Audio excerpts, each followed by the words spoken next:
I had now memorized the paper that held the rules by heart, because breaking even one of them could cost me my life.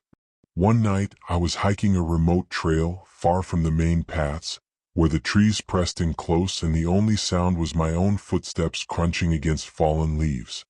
The air was cold, still, untouched by the usual sounds of the forest.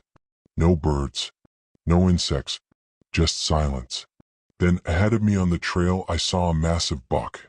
Its antlers stretched wide, jagged like twisted branches. Its body was eerily still, its legs locked in place as if it had been frozen mid-step. It didn't move, didn't flick its ears, didn't even breathe. It just stared. A deep, unsettling feeling crawled over my skin. Then, like a reflex, my mind pulled up another rule. Rule number 7. If you find a deer standing completely still, staring at you, do not break eye contact. Back away slowly. Do not turn your back. A pulse of fear shot through me. I forced my muscles to stay still, to resist the instinct to run. Carefully, I took a slow step backward. The deer's mouth opened. A sound came out. Not a grunt. Not the sharp, startled cry deer sometimes make. A voice. A garbled, broken whisper. You shouldn't be here. My body seized with terror. The words were wrong, warped, stretched, almost human but not quite.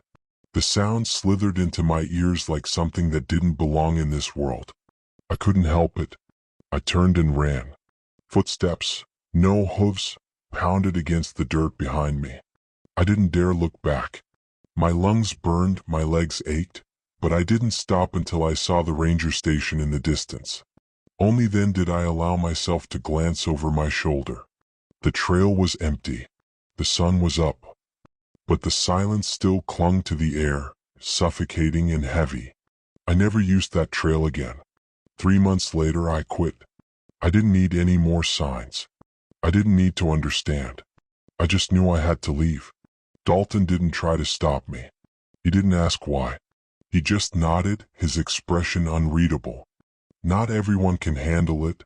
As I packed up my things, a question gnawed at me, something I had avoided asking since the first night.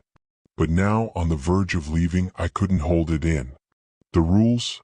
I hesitated, gripping the strap of my backpack. They're not to protect us from the park, are they?